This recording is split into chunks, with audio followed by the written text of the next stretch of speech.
Um, do you remember anti-Semitism when you were growing up? Yes, The whole time you were growing up? absolutely.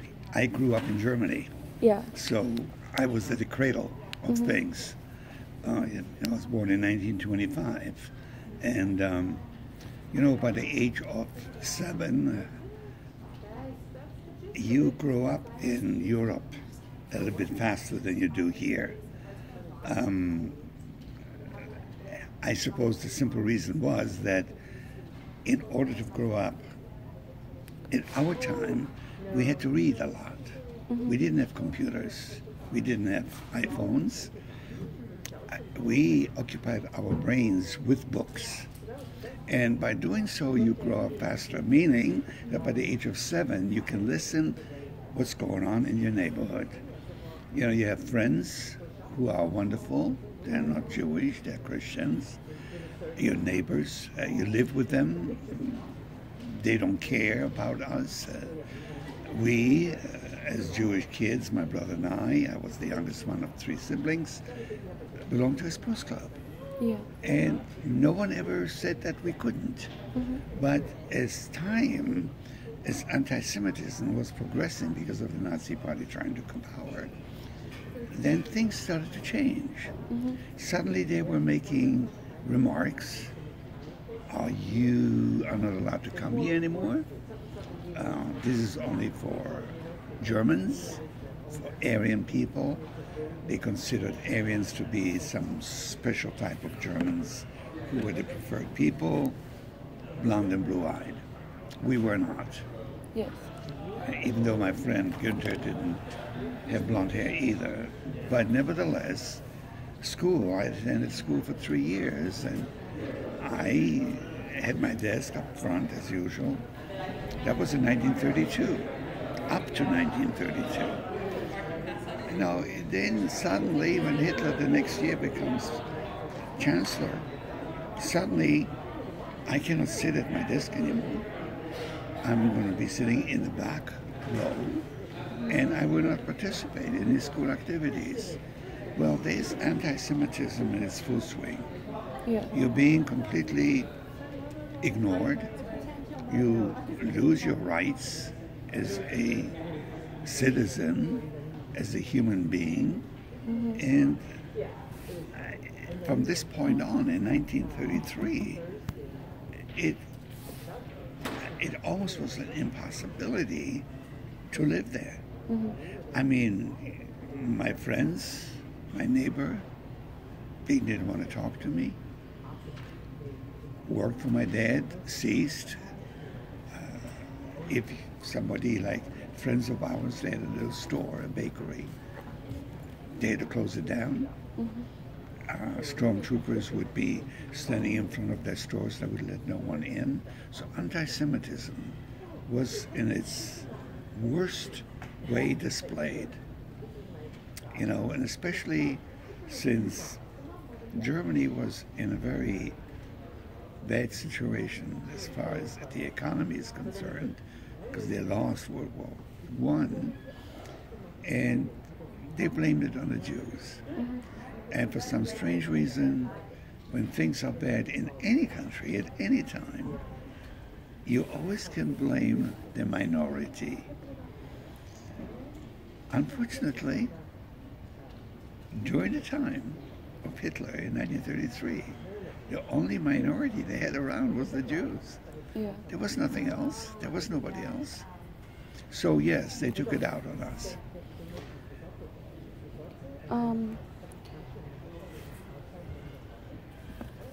How did you emotionally cope with your Holocaust experience, and how did you maintain hope?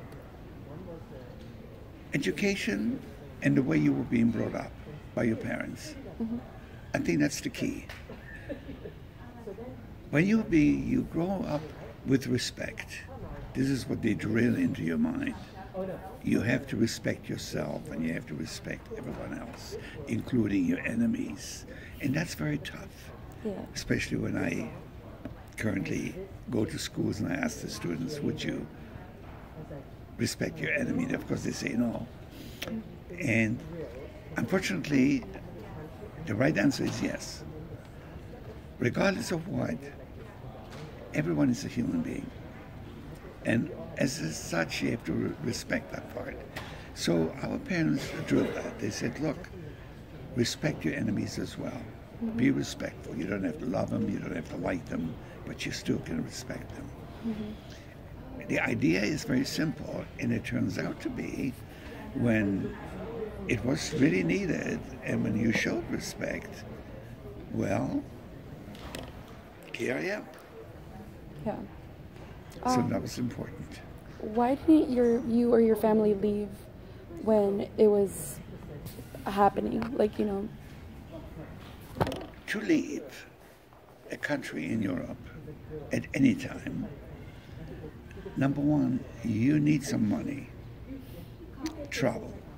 Mm-hmm. You need legal papers.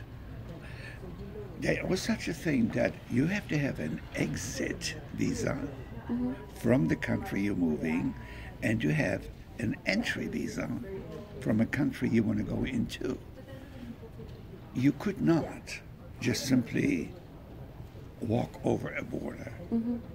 drive over a border. Yeah. Driving was problematic because we didn't have cars. You would have to have public transportation. You have to have legal papers. Money we didn't have. We were not rich. We were ordinary people. Mm-hmm. To get a visa, it takes time.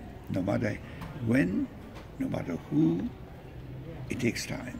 And yes, after we stopped going to school because there was no sense of being bullied from morning till night, we stayed at home, and my dad tried very hard to get those legal papers. Mm-hmm.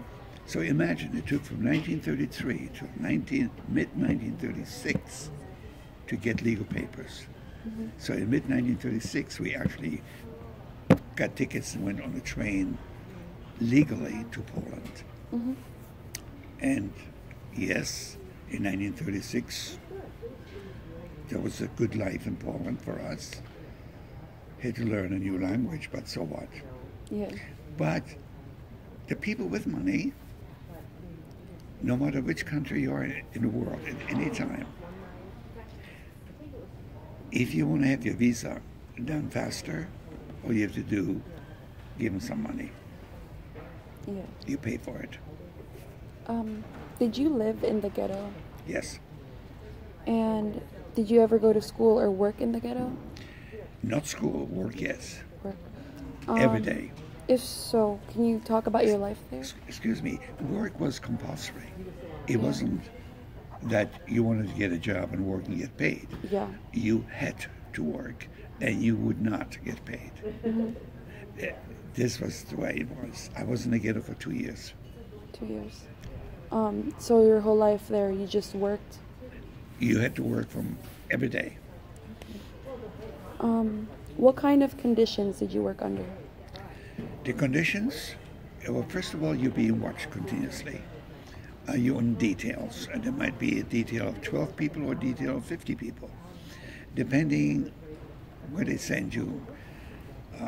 It was sometimes extremely hard work. For instance, to unload a railroad car of coal just by yourself mm-hmm. on a hot day, without food, without water. Mm-hmm. In the summertime, you die of thirst because no one's going to give you anything. In the winter, freeze because your clothes is giving out. Clothing, manufacturing, and food production were under the German control. And they would give you whatever they felt they feel like giving you. In other words, your clothes was not available. You had to make do with it. Did you form friendships in the ghetto or camp? Yes, we did.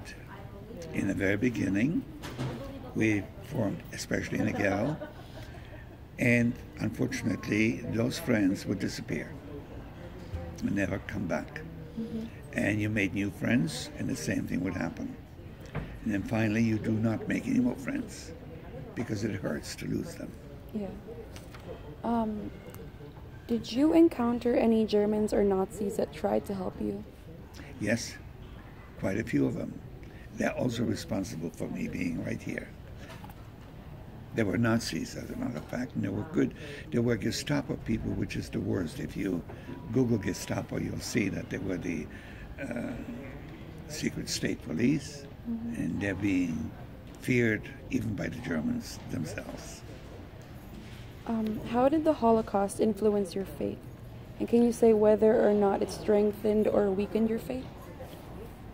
There were moments that I had private conversations with my God, especially on days when one of those deportations was just about to happen.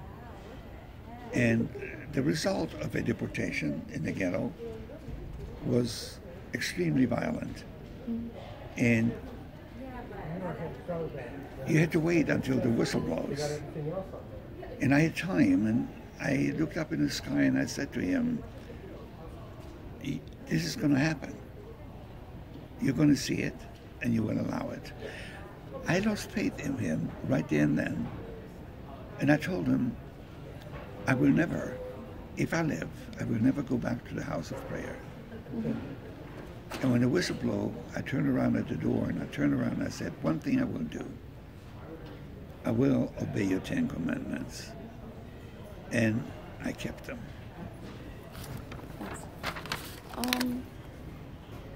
Were you with your family throughout the Holocaust, or were you separated? We were, from birth till 1943, all together. In March of 1943, when the ghetto was liquidated, we were separated from my mom. She had to go to a concentration camp. My father, my sister, my brother, and I, we went to a sub-camp. Sub-camps were part of the whole system. Germany, in all occupied territories, had at at the height of the time, 43,000 sub-camps. And some sub-camps had as many people as a concentration camp, and life in those sub-camps was just as brutal as in a regular concentration camp. So this is the time when we were separated.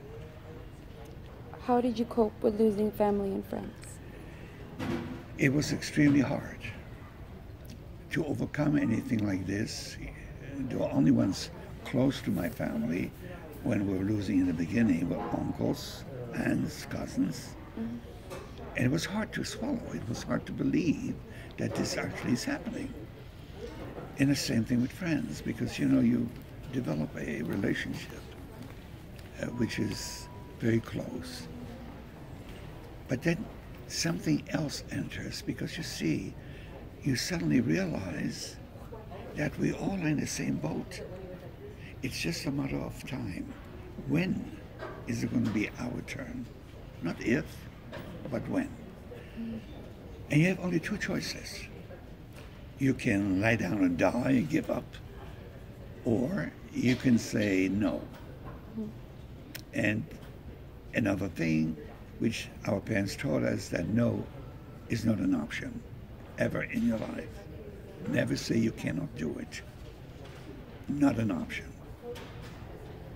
How did you start your life again after the Holocaust? It was slow going. 8 months before we were actually liberated, my dad, in a sub-camp, was murdered. This was the day when I, as the younger one, at that particular time I was 19 years old, but even at 19, I was going to do something very desperate, which my sister prevented me from doing. It wouldn't have helped to bring him back, and it would have jeopardized the rest of our people in the sub-camp. So she calmed me down, and you have to cope with it. What was your experience when you came to your new home? Well, the new home didn't come that soon, because the new home, if you consider home, which is really your home, not anything temporary, from the date of Liberation, which was January the 18th, 1945, my new home didn't start until 1949, and it wasn't really mine yet. Mhm. My real one started in 1953. When you moved to the United States? Came to the United States. I was married at the time, and we had our first child. We came from Canada. All legal. After the war, were you able to learn what happened to the rest of your family? When the war was over, you see, I had to stay in Krakow, Poland for a while.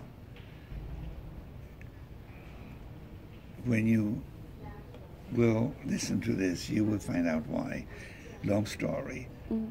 And luckily, in June of 1945, when, of course, the war was over in May, in the city of Krakow, there we had a little building which people, any kind of survivors, would come in and put a little tag on the wall. My name is so-and-so, and I'm alive.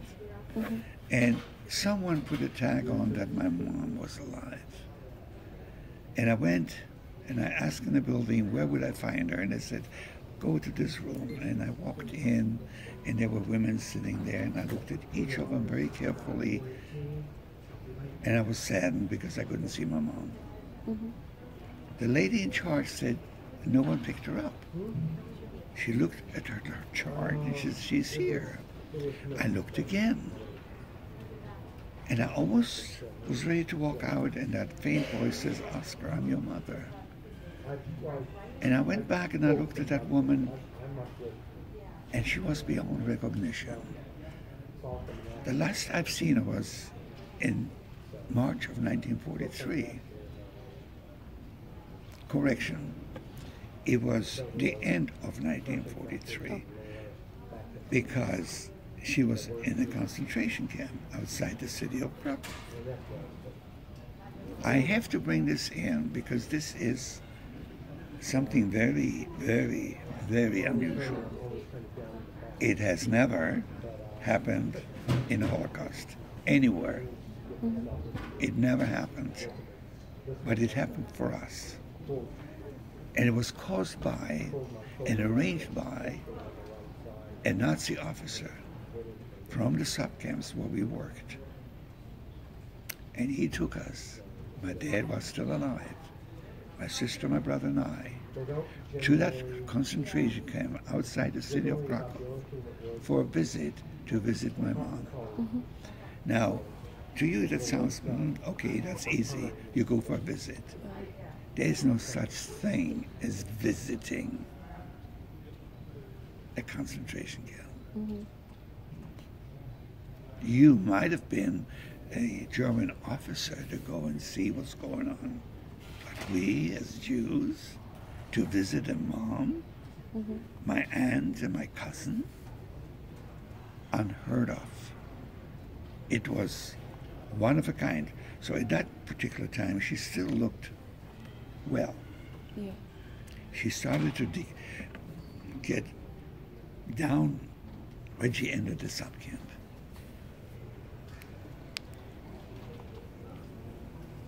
How did you feel about the Germans then, and how do you feel about them now? I never really hated them. Mm-hmm. Because, you see, I've seen how the Nazis worked. People were brainwashed, their own people. Mm-hmm. Dictatorship takes everything away from you. You have no freedom. There's no freedom of the press. They own it. You will do and perform what they want you to do. If you do not, then you become the enemy of the state. Makes no difference if you're a Christian and you're in German. Yeah. No difference. This is the reason they built the first concentration camp, Dachau. That's why they built the second one in Oranienburg and the third one in Buchenwald, because they had to incarcerate those people. And it wasn't built for the Jews. It was for Germans. At your age, if you would have been there, you would have had to join the Hitler Youth. Like it or not, you do. And you give your oath to Hitler and to the party, not to your God, not to your parents. God doesn't exist anymore for the Germans. God is immaterial. They were not religious anymore. So when you have something like this, you cannot hate them because they're totally irresponsible people. Today, it's the same. I forgave them. I didn't forget. I don't hate them. Because you see, something which this whole Holocaust did to me is instilled something in me, telling me deep down that hate is not good. Hate is useless. So, as students will ask me, what did you do with your hate? The answer is simple. I kicked it out of my vocabulary. I replaced it with love, tolerance, and respect. When did you begin speaking about the Holocaust, and why did you decide to speak? I started about 10 years ago. I started because I felt that it has to be educated to all the young people. There wasn't enough material in schools for teachers to teach. They put no emphasis on it. But with the emergence of us speakers, things turned around. And we were suddenly in big demand, rightfully so. And it turns out that we're doing actually a great job. Are you able to say what you thought of humanity at the end of the Holocaust, and have your views changed since then? Myself? I think I have changed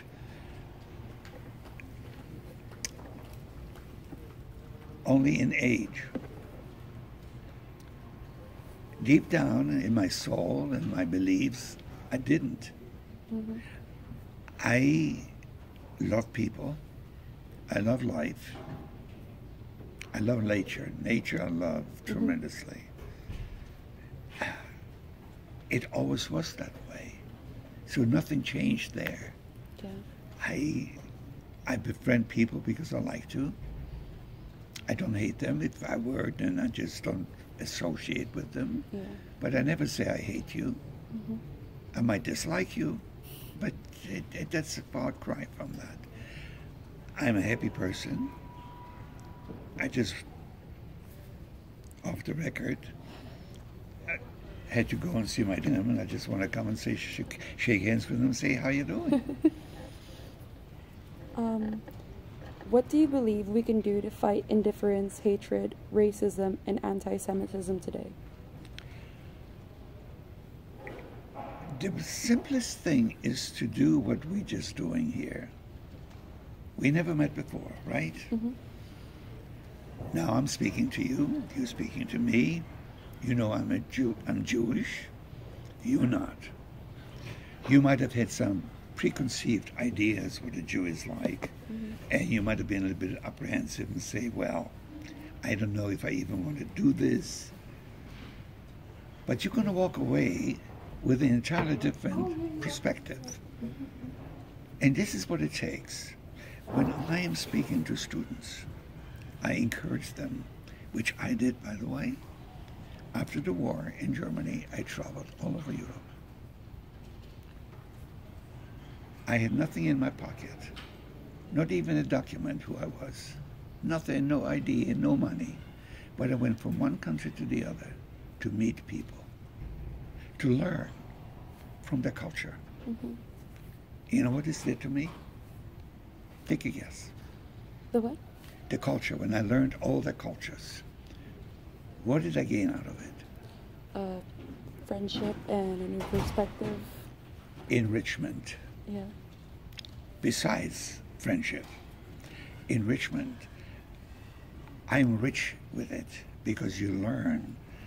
You have no clue how many cultures there are and what they have. It is reading in a book. No, you You have to feel it. You have to taste it. You have to see it. This is what I encourage them.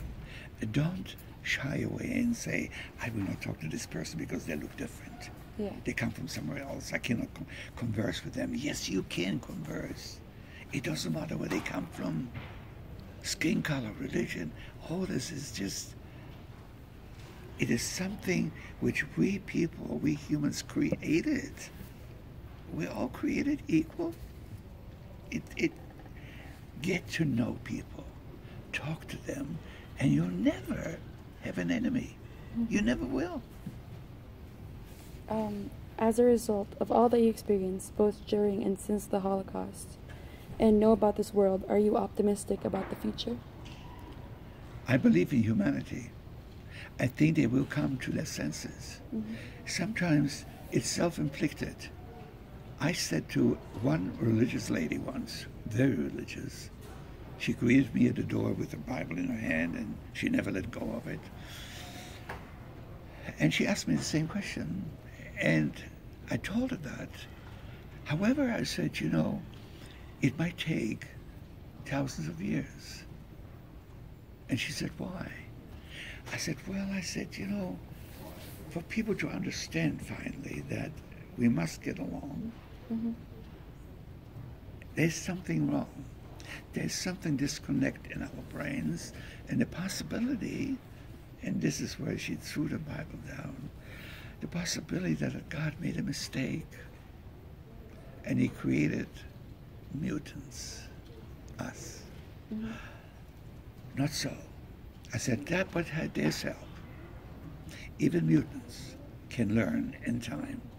They will make mistake after mistake, and then finally they will sit down and say, wait a minute, let's not do that anymore. It takes time.